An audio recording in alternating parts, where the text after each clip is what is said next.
Good morning students. Botany की BSc first year की कक्षा में आप सबका स्वागत है। बच्चों, हमने शैवाल एवं ब्रायोफाइटा इस पेपर का अध्ययन करते हुए हम जो शैवालों का अंतिम वर्ग है रोडोफाइसी, हम उस पे पहुँचे थे। हमने उसके कैरेक्टर्स की बात करी और हमने उसके अंतर्गत आपके सिलेबस में रखे गए जनरा पॉलीसाइफोनिया की शुरुआत की थी। पिछले लेक्चर में हमने उसका स्ट्रक्चर पढ़ा था, वेजिटेटिव स्ट्रक्चर पढ़ा था, यानी उसमें सेल्स कैसे होते हैं, उसका स्ट्रक्चर किस तरह का होता है, उसमें ग्रोथ किस प्रकार से होती है, कौन कौन सी ब्रांचेज उसमें पाई जाती हैं, ये सब हमने पिछले टर्न पे अध्ययन किया था। आज जो हम चालू करेंगे पॉलीसाइफोनिया में जनन। बच्चों, जो पॉलीसाइफोनिया में जनन है वो अलैंगिक व लैंगिक दोनों विधियों द्वारा होता है। और लैंगिक जनन में फर्टिलाइजेशन के उपरांत यानी निषेचन उपरांत इसमें कुछ परिवर्तन होते हैं जो कि काफ़ी इम्पॉर्टेंट है। परीक्षा में अक्सर पोस्ट फर्टिलाइजेशन चेंजेस यानी सेक्सुअल रिप्रोडक्शन में निषेचन उपरांत होने वाले परिवर्तनों पे परीक्षा में अक्सर शॉर्ट नोट या सवाल पूछा जाता है। तो उस लिहाज से जो पॉलीसाइफोनिया का जनन है वो अत्यधिक इम्पॉर्टेंट है। जो पॉलीसाइफोनिया है उसके जीवन चक्र में 3 प्रकार के थैलस पाए जाते हैं। अगर हम इसकी लाइफ साइकिल देखें, अंत में जो हमने इसकी लाइफ साइकिल ड्रॉ करी है, हम उसमें बात करें तो इसके लाइफ साइकिल में मुख्यतया 3 प्रकार के थैलस पाए जाते हैं। पहला है टेट्रास्पोरोफाइट यानी कि चतुष्की बीजाणुद्भिद, जो कि अलैंगिक थैलस होता है।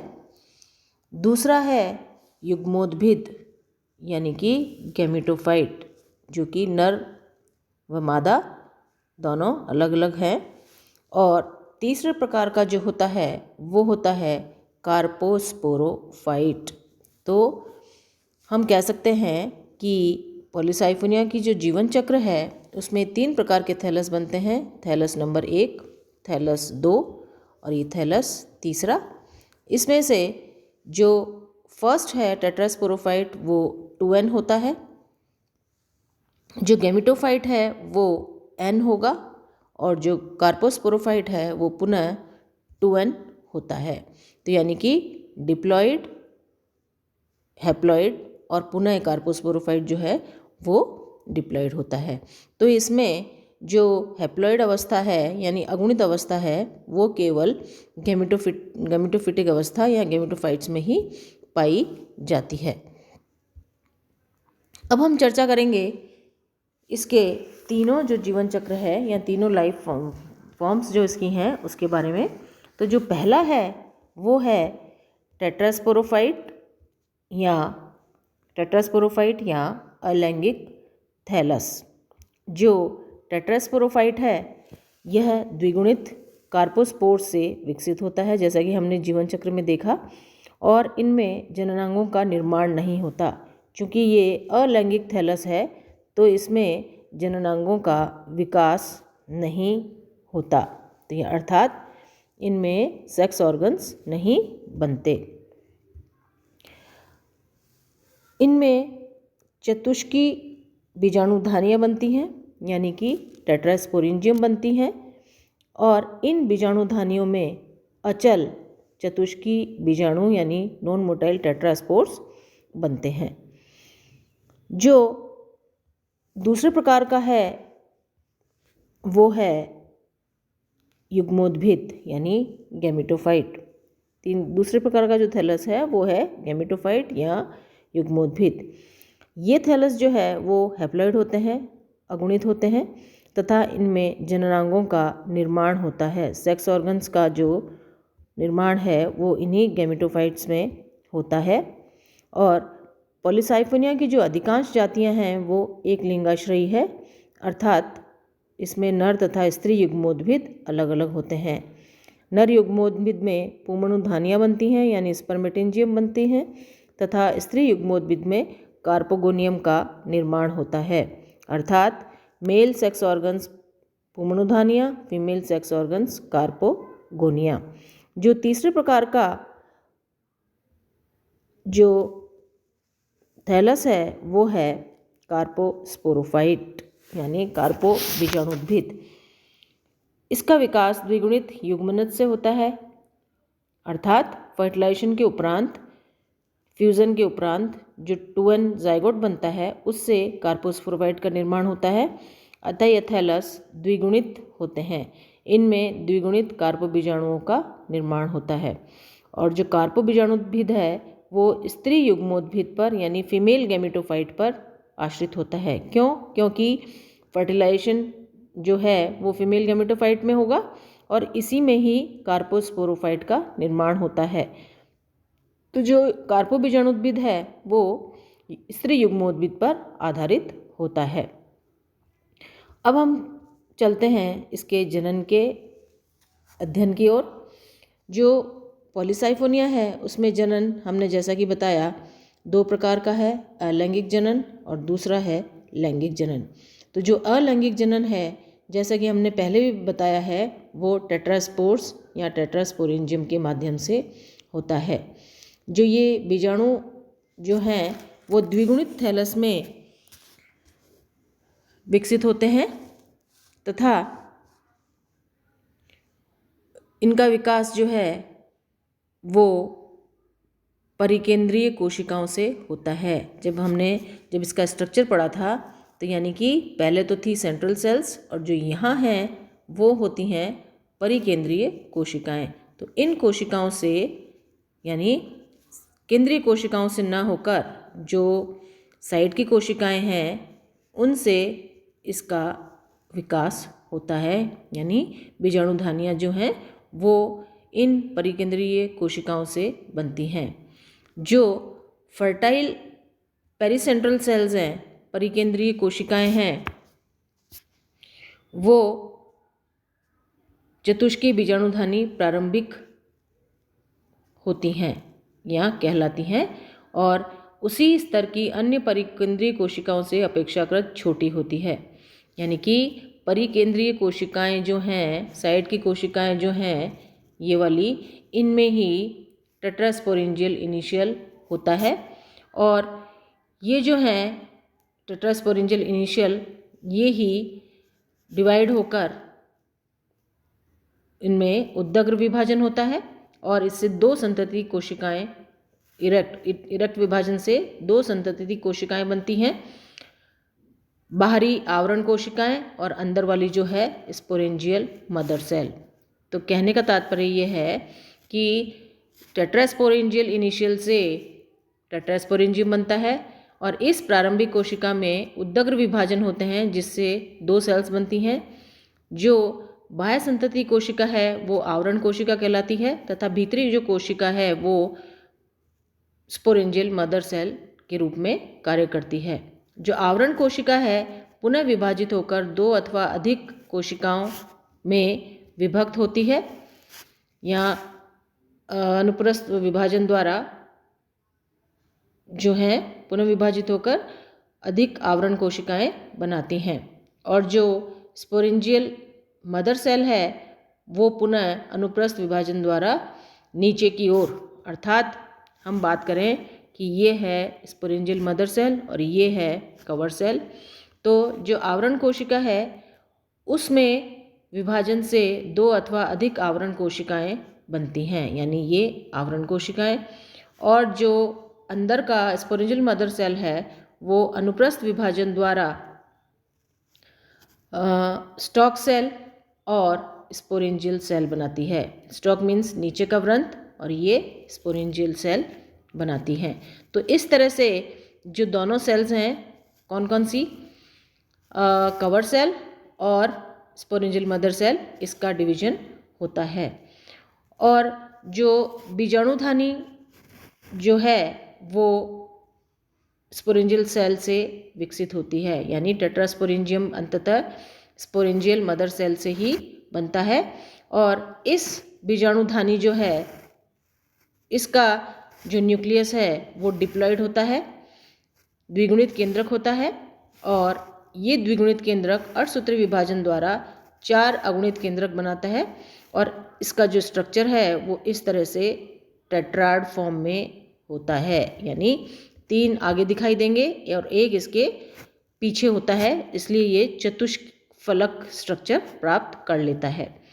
जो टेट्रास्पोरेंजियम है उसमें टेट्रास्पोर्स का विमोचन बीजाणुधानी की भित्ति फटने से होता है, और प्रत्येक बीजाणुधानी में उत्पन्न जो 4 टेट्रास्पोर्स हैं उनमें से 2 मेल गैमेटोफाइट यानी नर युग्मोद्भिद और 2 जो हैं वो फीमेल गैमेटोफाइट बनाते हैं।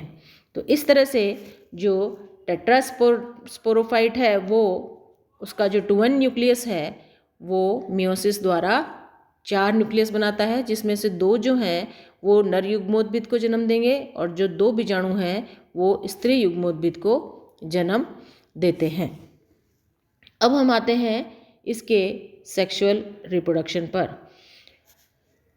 जब 2 मेल गैमेटोफाइट में यानी 2 टेट्रास्पोर्स से 2 मेल गैमेटोफाइट बने और 2 फीमेल गैमेटोफाइट बने, इनमें नर में नर जननांग और मादा में मादा जननांग विकसित होते हैं। तो नर जननांग जो विकसित होता है वो है स्पर्मेटेंजिया, और जो फीमेल है वो उसमें बनता है कार्पोगोनिया। तो इस तरह से जो स्पर्मेटेंजिया है वो नर जननांग के रूप में कार्य करता है, और जो कार्पोगोनिया है वो मादा जननांग के रूप में कार्य करता है। तो अब हमारे पास गैमेटोफाइट्स आ गए। अब जो गैमेटोफाइट है उनमें सेक्सुअल रिप्रोडक्शन की विधि चालू होती है। तो जो पॉलीसाइफोनिया है उसमें लैंगिक जनन विषम युग्मकी होता है। इसमें थैलस एक लिंगाश्रयी होते हैं। नर और स्त्री जननांग, जैसे कि हमने अभी बात करी, का निर्माण चतुष्की बीजाणु से विकसित नर एवं स्त्री युग्मोद्भिद पर होता है। अब हम सबसे पहले चर्चा करते हैं मेल गैमेटोफाइट की या नर जननांग की। जो नर जननांग है वो स्पर्मेटेंजियम अथवा पुंधानी कहलाते हैं, और ये नर युग्मोद्भिद के शीर्ष के निकट स्थित फलद लघु कोशिकाओं में सघन रूप से विकसित होते हैं। अगर हम इसका चित्र में देखें तो ये जो डायग्राम है वो स्पर्मेटेंजियम का है, यानी ये इसका मेल सेक्स ऑर्गन है। तो जो फलद ब्रांचेज हैं ये वाली, इनके आधार से ये जो है स्पर्मेटेंजियम विकसित होता है। तो कहने का मतलब कि जो नर युग्मोद्भिद के शीर्ष के निकट स्थित फलद लघु शाखाओं में सघन समूह में ये विकसित होते हैं, जैसा कि 5A में डायग्राम चित्र 5A में ये दर्शाया गया है। जब ये शाखाएं 2 या 3 कोशिकीय अवस्था में होती है तब इनमें द्विभाजन शाखन होता है, यानी कि जो ब्रांचेस हैं उसमें ये डाइकोटोमस ब्रांचिंग देखी गई है। जो बंद शाखाएं हैं वो पुनः द्विभाजित होकर फलद अक्ष बनाती हैं। तो इस तरह से ये जो है वो है मेल सेक्स ऑर्गन। अब हम जो है इस अचल पुमणुधानी के विकास की चर्चा करें, यानी इसका डेवलपमेंट की बात करें, तो ये इस प्रकार से है। इसका जो डेवलपमेंट है वो इस चित्र में दर्शाया गया है। ये जो है पॉलीसाइफोनिया का स्पर्मेटेंजियम का विकास कैसे होता है उसका ये चित्र या उसकी ये स्टेजेस इसमें दर्शाई गई हैं। चतुष्की बीजाणु जो है, ये जो अचल पुमणुधानी है यानी स्पर्मेटेंजियम के विकास के समय एक अक्षीय फलद ट्राइक्लोप्लास्ट की 1 या 2 आधारी कोशिकाओं को छोड़कर शेष सभी कोशिकाएं जो हैं परिणतिक विभाजन द्वारा परिकेंद्रीय कोशिकाएं बनाती हैं, यानी इनमें परिकेंद्रीय विभाजन होते हैं और प्रत्येक परिकेंद्रीय कोशिका पुनः विभाजित होकर अक्ष की बाहरी सतह पर 1 अथवा 2 पुमणुधानियां यानी स्पर्मेटेंजियम मदर सेल बनाती हैं। और ये कोशिकाएं एक सहज परत के रूप में विकसित होती हैं।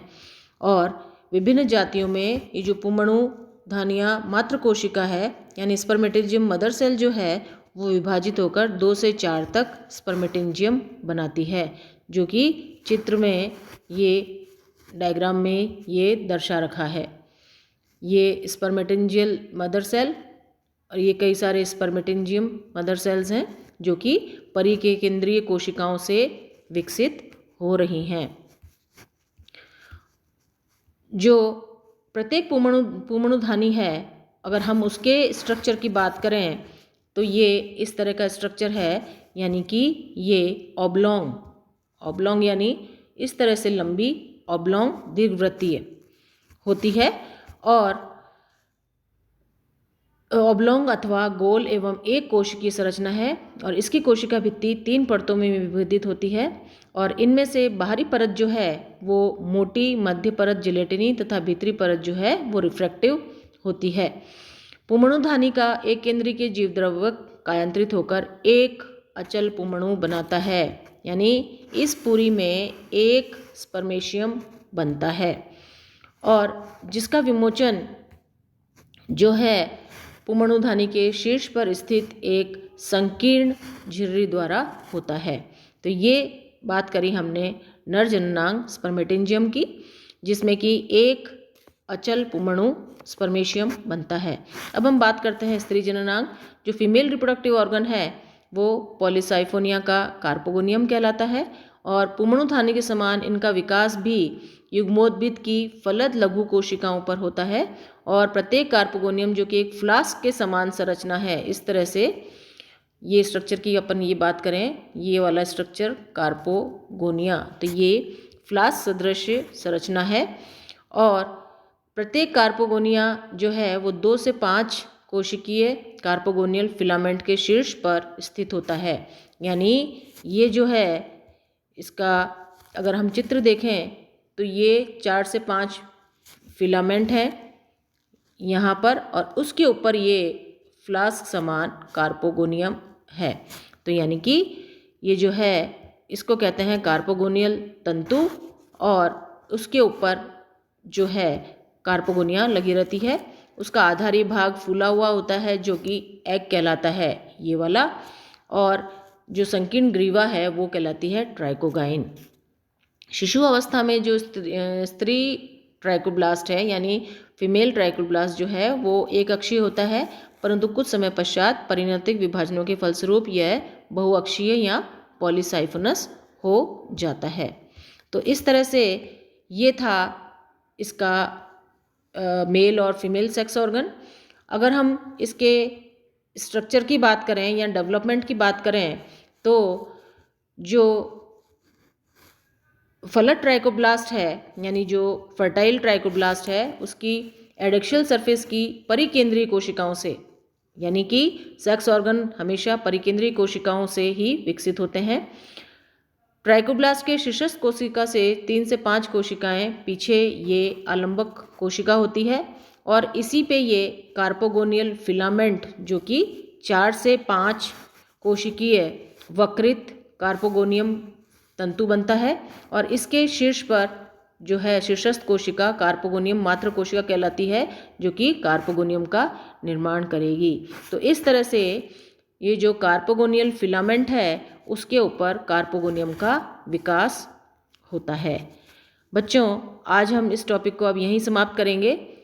नेक्स्ट टर्न में हम अगली कक्षा में हम जो इसका निषेचन है फर्टिलाइजेशन उसकी बात करेंगे और इसमें होने वाले निषेचन उपरांत परिवर्तनों की बात करेंगे और अंततः हम इसकी लाइफ साइकिल की बात करेंगे। धन्यवाद।